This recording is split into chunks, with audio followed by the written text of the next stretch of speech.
The Oklahoma Sooners offered an edge with elite production. We'll talk about it on today's episode of Locked On Sooners. You are Locked On Sooners, your daily podcast on the Oklahoma Sooners, part of the Locked On Podcast Network, your team every day.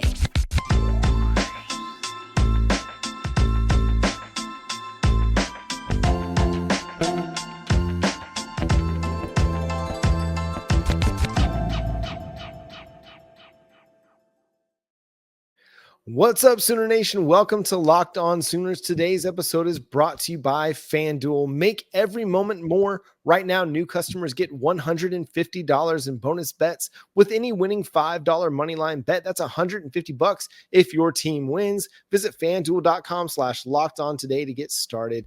My name is John Williams. You can follow me on Twitter at John9Williams. My buddy here is Josh Helmer. You can follow him on Twitter at JoshOnRef. The show is at Locked On Sooners, and thank you for making Locked On Sooners your first listen. We're your team every day. Josh, the Oklahoma Sooners still looking for some defensive line help. Recently offered Albany edge rusher Anton Juncaj, the very, very productive pass rusher, 15 sacks in 2023. Does that do anything for you? Yeah, I would say 15 sacks does, 21 and a half tackles for loss, 28 and a half tackles for loss over the last 2 years, and 19 and a half sacks. So a ton of production. Obviously, Albany is not Oklahoma, but would it pique your interest at all if I told you that Jared Verse started his career at Albany before transferring to Florida State and morphing himself into a first-round NFL draft pick? It would intrigue me quite much. And when Josh says he's going to be a first-round draft pick, he would have been a first-round draft pick in the 2023 NFL draft, but also came back for another year as well. So this is a guy that's got some pretty good traits to him, some really good production to him. He's got a nice little lineage. Albany, all of a sudden, apparently knows how to produce some really good pass rushers. And it's intriguing because, okay, Oklahoma at edge, you'd think they were pretty solid, right? With Ethan Downs, Adepoju Adebawore, R. Mason Thomas, and then the guys that are incoming, Nigel Smith and Wyatt Gilmore, and Danny Okoye.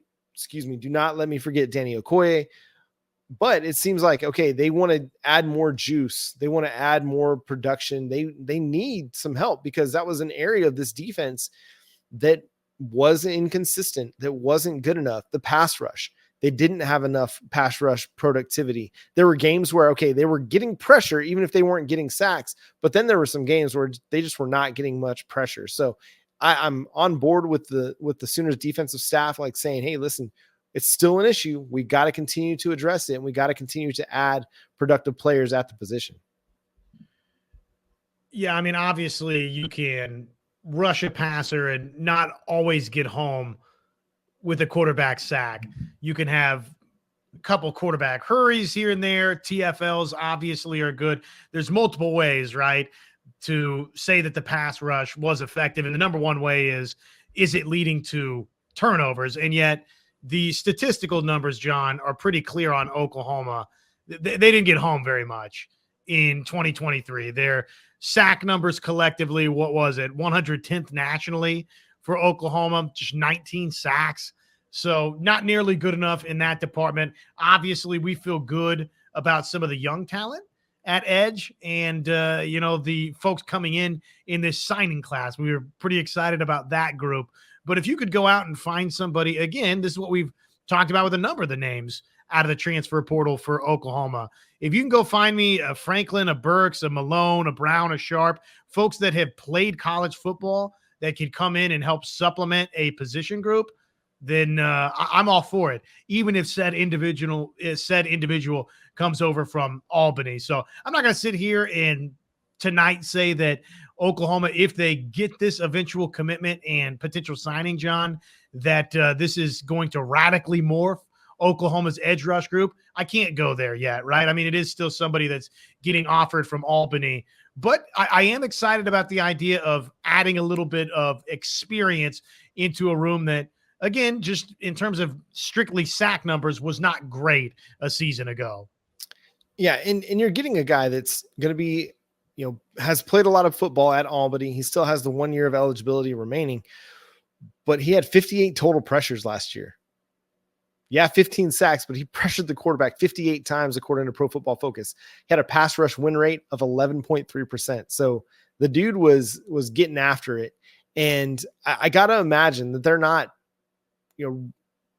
throwing the football a ton at some of those levels of college football. But if you can get him and add him to the mix, it just gives you another piece potentially with dynamic ability that can help you and create a rotation. Obviously, a lot of this pass rush help that you want to be successful comes from guys that you've recruited and developed in PJ Adebawore and R. Mason Thomas. But for those guys, for PJ, okay, physically, you got to take the next step. Mentally, got to take the next step. R. Mason Thomas, you got to get healthy, man. And you got to stay healthy all offseason so that you can develop and then be a productive member of the rotation next year. The younger guys, okay, I'm not, who knows if they're going to be able to come in and be effective parts of the rotation right away, but you can't necessarily doubt it based on some of the things that you see. But yeah, you can afford to add some help along the defensive line. It wouldn't surprise me to see them continue to look at the interior defensive line, even though we've got a really nice group of guys coming in the 2024 signing class and returning for another year with the Sooners. You could still probably use some help, at least of a veteran standpoint there. Sure. Lacey and Terry, good news for Oklahoma. But if you can add another experienced seasoned name would be a welcome sight. So this is, I guess, the first public offer, right, that we've really seen. Defensive line. McClellan, right, I guess would be the other name that sort of we've been on the watch for in terms of folks, entering the transfer portal. So this would be a nice addition for Oklahoma. I think, like you said, across the board at defensive end, at the interior, if you could add a couple of names, probably we're going to see Oklahoma do that. So there hasn't been a flurry of activity for Oklahoma along the defensive line, at least in terms of what we've had as reported offers. One other little piece here on Anton Juncaj. The Razorbacks, the Aggies, that's Arkansas and Texas A&M, were in the mix with reported offers. So again, we say with players that aren't really from a Power 5 level or someone we're familiar with, follow the offer sheet. And again, not just the statistical numbers that we've shared, but the offer sheet indicates that it's not just Oklahoma's coaching staff, John, at the Power 5 level that's saying, okay, here's somebody that potentially we project can help us. Yeah, and again, also, I'm fully on board with trust the eval too. If the Oklahoma Sooners believe this is a dude that can come in and help them, who am I to question Brent Venables on defensive evaluation? So I think this is a very intriguing potential option for the Sooners. Hopefully they're able to land him and add him to their defensive line line rotation. But Oklahoma's got a big time matchup on the hardwood coming on Wednesday night against the UNC Tar Heels in Charlotte, North Carolina in the Jumpman Invitational. We got Isaac Schade of Locked On Tar Heels and Locked On College Basketball joining the show for a Locked On crossover to get you ready for OU and UNC coming up after the break. Today's episode brought to us by FanDuel Sportsbook. As the weather starts getting colder, starts getting a little frostier, the NFL offers, they stay red stinking hot at FanDuel Sportsbook. Why is that? That's because right now, new customers get $150 in bonus bets with any winning $5 moneyline bet. So one $5 moneyline bet, you win. You pick your team, $150 in bonus bets for new customers if your team wins. If you've been thinking about joining FanDuel, that means there's no better time than right now to get in on the action. The app, it's super easy to use, wide range of betting options, including spreads, player props, over-unders, and so much more. So visit FanDuel.com/lockedon and enjoy this NFL season as it continues to heat up here late. FanDuel, an official partner of the NFL. What better way to get ready for the Jumpman Invitational than having Isaac Schade of Locked On Tar Heels and Locked On College Basketball with me, Locked On Sooners, John Williams, to discuss a big-time top 15 matchup on the hardwood between Oklahoma and USC in Charlotte. Isaac, what's going on, man? You excited for this matchup? I'm very excited for it, John. It's funny, in real time, we're recording this as our women's basketball teams are playing on the Tuesday night games. And I'm just hoping that we don't have to come after a double overtime game like what happened tonight with Michigan and Florida men going to double OT. Yeah, that would make for a really late night tip-off already, especially for you East Coast folks. But it's going to be a really, really good game. The UNC Tar Heels already off to a really good start in the season. Yeah, they've got 3 losses on the season, but you look at who it's to in Villanova, in Kentucky, and a top 5, another top 5 team as well. And I mean, they're a battle-tested program. UConn, thank you. They're a battle-tested program in the non-conference, and this is really Oklahoma's toughest test to date. Yeah, it's funny, John. I was actually looking at that earlier today, where like at KenPom, Carolina's non-conference strength of schedule is 17, and Oklahoma's is 335, and so that's like the big dichotomy right now. Is like Oklahoma has had these like strong but not elite competition games. Like as we talk, Providence right now is beating Marquette. That's a team that Oklahoma beat this year, and so we got some of those wins. But, meanwhile, North Carolina has played, I think it's like 4 top 50 KenPom teams at this point. And so I'm curious to see, because to my eye test, I think Oklahoma is legit. It's just that we haven't seen it, in an elite level battle like this is going to be. So I'm super stoked for it. Yeah, it really is coming down to that, because you've got good wins over Providence, over USC, over Iowa, and this is a team that's looked really, really good against really, really poor competition. We've got several 30-point wins, a bunch of 20-point wins, but they haven't played anybody to the caliber of UNC. So what's been different for the Tar Heels this year? Because last year was kind of a really, really down year by North Carolina standards, and that's probably putting it mildly. But they're off to a much better start in year 3 of Hubert Davis. 100%. First, I got to say, I was thinking in my head as you were talking about beating USC. I know that has to feel sweet. I know It's not football, but it's like, in some way, it's like, what up, Lincoln Riley? We're killing your basketball team.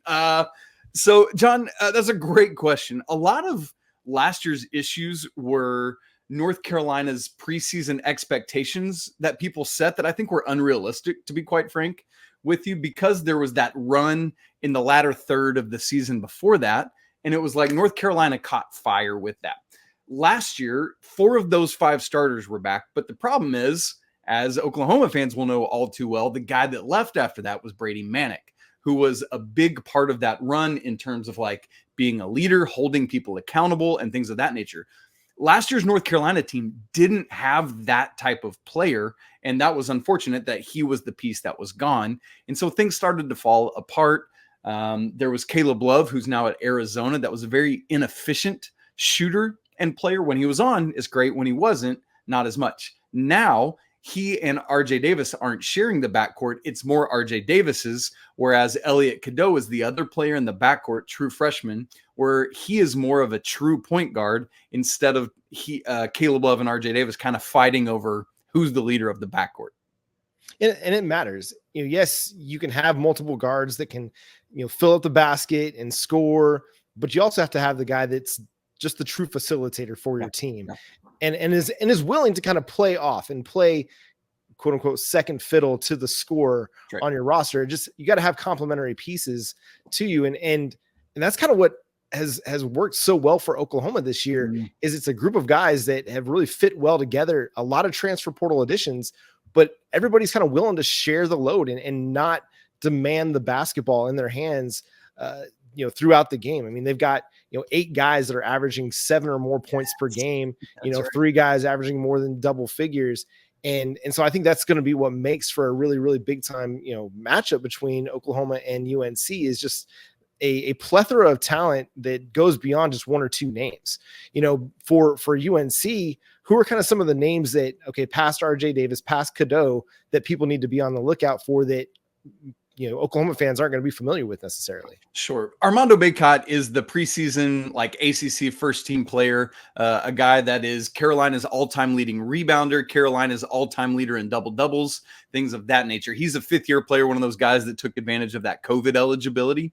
And interestingly, Carolina's last game was against Kentucky, and he had a very subpar game by his standards, 9-6.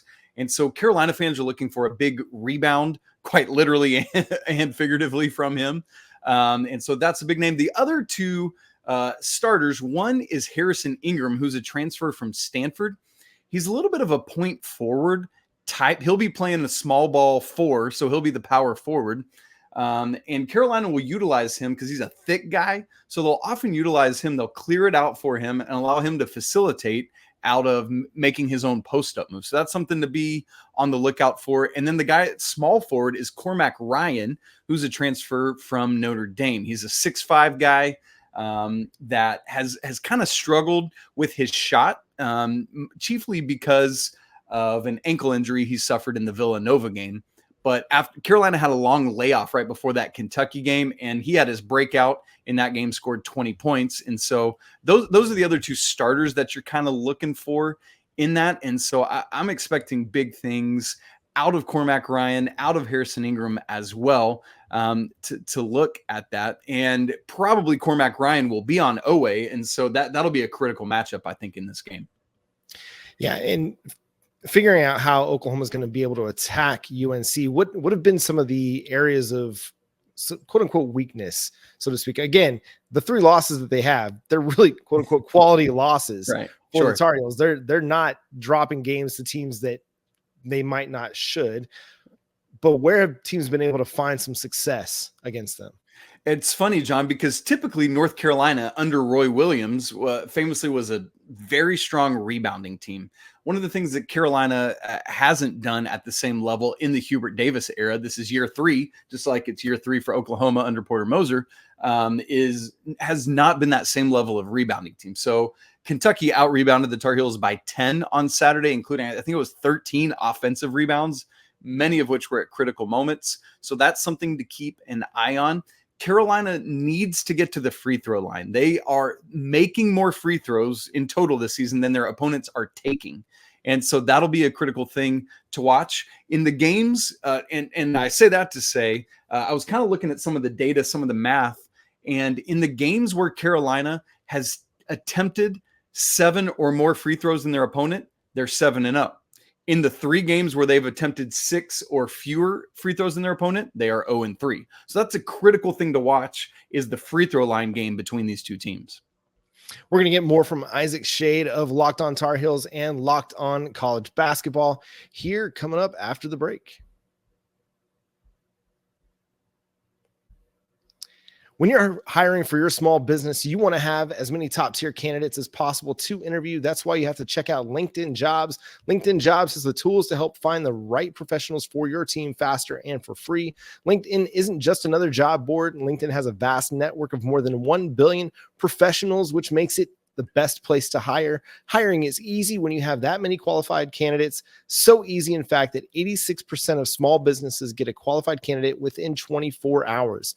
LinkedIn knows that small businesses are wearing so many hats and might not have the time or resources to hire.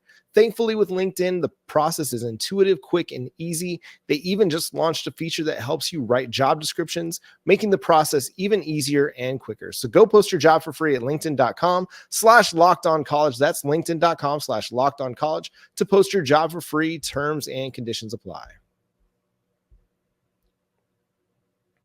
It's Isaac Schade of Locked On Tar Heels and Locked On College Basketball. I'm John Williams of Locked On Sooners, getting you ready for Jumpman Invitational Men's Edition between OU and UNC. The Oklahoma Sooners have never beaten North Carolina.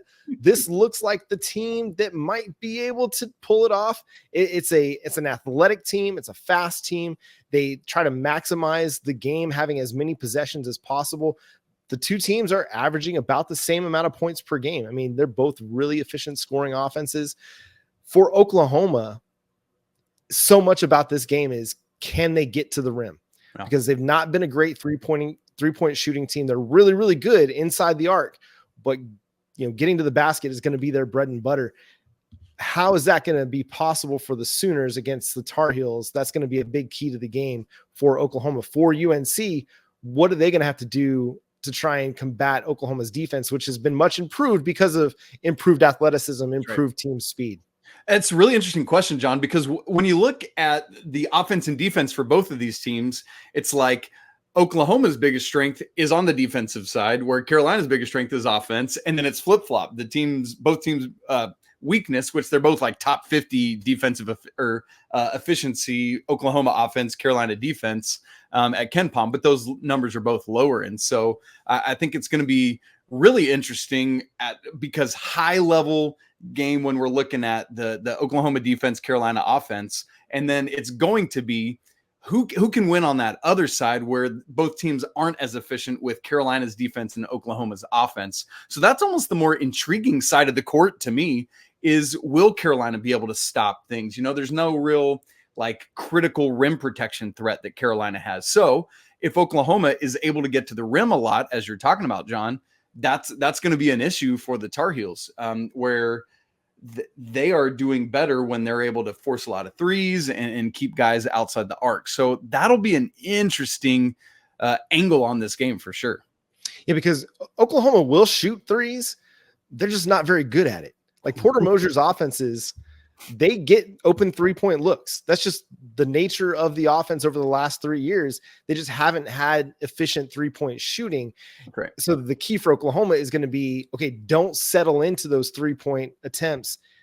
If UNC's given them to you, still attack the rim, because that's where they've been the most effective.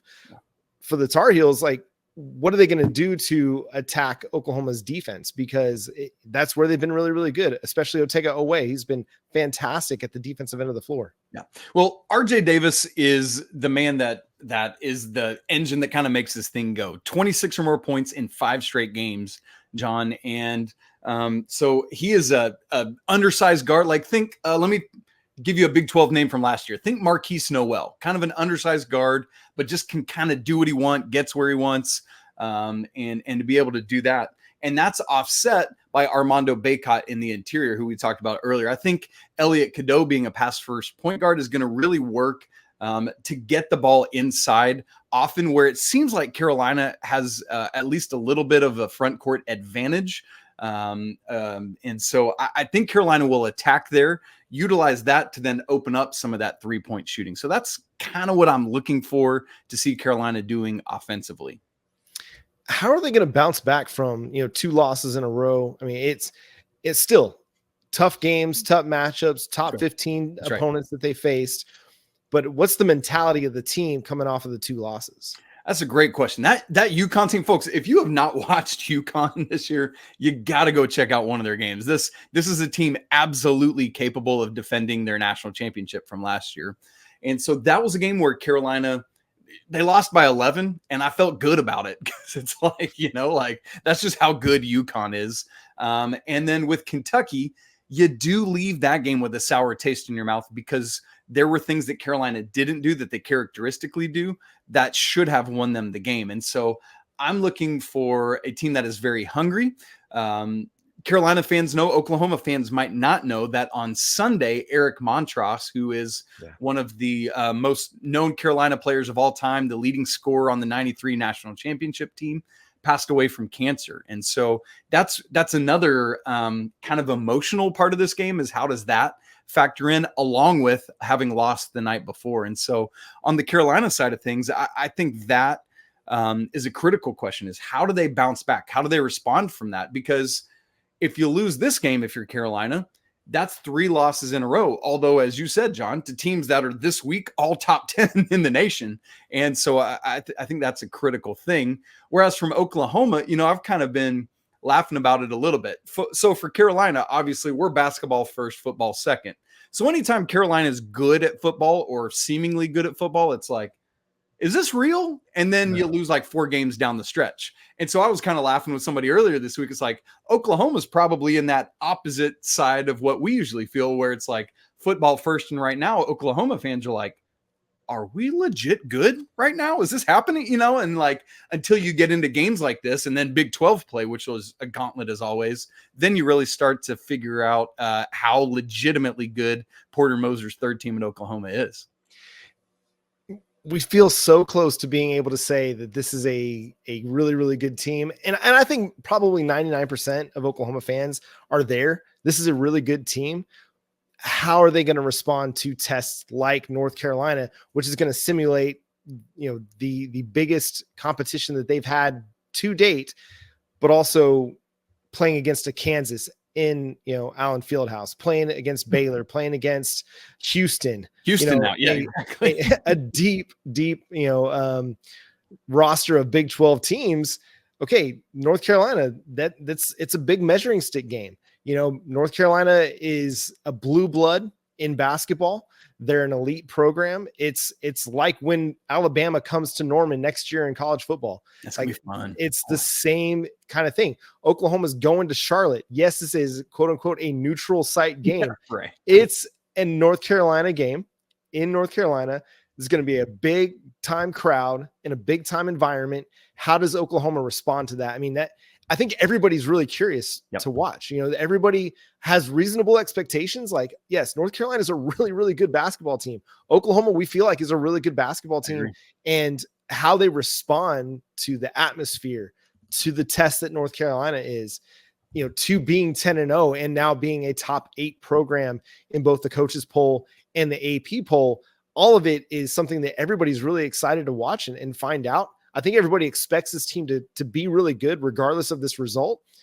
But man, we're really intrigued, man. We're really intrigued about can they go and pull off this upset? Because even though Oklahoma is the higher seed, I think everybody in Norman and probably in college basketball would assume this would be an upset if Oklahoma were to go into Charlotte and beat the Tar Heels. I think so. And John, you're so true with like, yeah, okay, this is a neutral site game. Well, one of these teams is traveling like 140 miles. The other team's traveling, I looked it up earlier, it's like 1,091 miles from Norman to Charlotte. So It's like, okay, neutral site, sure. Okay.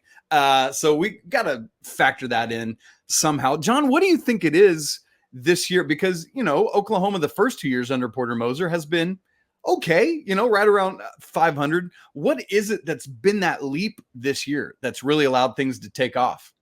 Well, I think it's a couple things. It's one of the things we talked about earlier. It's a kind of a team humility and dynamic that just allowing everybody to succeed and letting everybody thrive. They're committed defensively. They want to be really, really good defensively. And I think what they're realizing is because of that, their athleticism and their team speed, they can get up and down the floor. That's right. They can attack the rim. They don't have to settle for jump shots, which was a bit of an issue. Yes, they had guys that could create their own shot and get to the lane, but they didn't seem to have enough guys that could do that. Now they've got guys, Javion McCollum, Otega Owe, Milos Uzan, and then John Hughley is much like the power forward you were talking about as well, a guy that can get the ball at the top of the key and he can create his own shot, get into the lane and get to the basket. So they've got a good group of transfers that they've added. And then you got, Dart Hard and just a number of dudes that are playing really, really good ball, but also wanting to play really, really good ball on both ends of the floor. And I think that's the key is this is just a more complete team. You don't have a lot of defensive liabilities and you have guys that can create their own shot and aren't having to settle for threes, which was the biggest issue is you couldn't get into the lane consistently enough in the first 2 years of Porter Moser's time. And so you're having to settle for a lot of 3-point shots, a lot of them open that you weren't consistent enough to hit. And even some that were contested shots and you just weren't good enough in that facet of the game. Now it seems like everything's just kind of come together to create a team that, okay, they can pass the ball, they can dribble, they can penetrate, and they can finish at the rim. Yeah. Much like, the Austin Reeves year when they last went to the NCAA tournament, the thing that made that team so good is they could get to the basket led by Austin Reeves. Yes, shooting 3 points, shooting 3-pointers is key in college basketball. The teams that are able to hit them efficiently are really, really good. But if you're not efficient at it, don't shoot 23s, don't shoot 25 threes, which I think in the first 2 years of the Porter Moser era was a big, big issue. All right. You have another question here? Go ahead. Ready to get into kind of final thoughts for this game? Yes, John. Let's do it. All right. So I think Oklahoma keeps this close, but I don't know if they're quite ready to pick up this kind of a win. And as soon as I say that, they're going to go in and they're going to upset North Carolina, and I'm going to look like the idiot. But I really do think this is going to be one of those games that comes down to, the final few possessions in the final 2 minutes. And it's like a 5 to 7 point win for the Tar Heels. It's kind of where I'm looking at as far as the score goes. Well, I think it could be a high scoring game because Oklahoma wants to get up and down the floor. They want to maximize possessions. They don't want to, drain the shot clock. Yep. And I kind of hope they keep that mentality as opposed to going into what's going to be a hostile environment and then try to take the air out of the ball. No, just keep playing your game for better or for worse and see how it holds up against a really, really good Tar Heels team.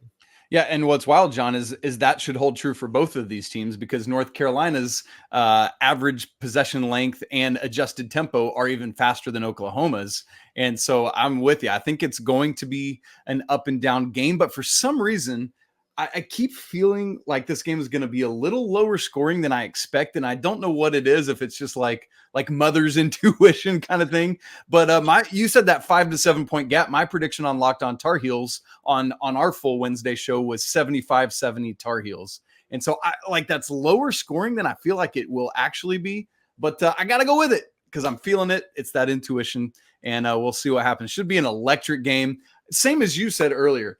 I'm really curious about this game because I think both of these teams are legit, and I'm excited to see what could be a kind of March Madness atmosphere take place tonight. Yeah, it's great. And we get it on a Wednesday night. So that's going to be fantastic. Going to have all eyes of college basketball on it. That's right. Go follow Isaac on Twitter at Isaac Schade. Go check him out on the Locked On Tar Heels and Locked On College Basketball podcast with Andy Patton as well. Follow me at John 9 Williams, and the show is at Locked On Sooners. Subscribe to both shows, all three shows really, wherever you get your podcasts. We're free and available on all podcast platforms and on YouTube. So hit the subscribe button and that notification bell to let you know when new episodes drop. But for Isaac Schade, I'm John Williams. Talk to you next time. Enjoy the Wednesday March Madness preview. Have a great week.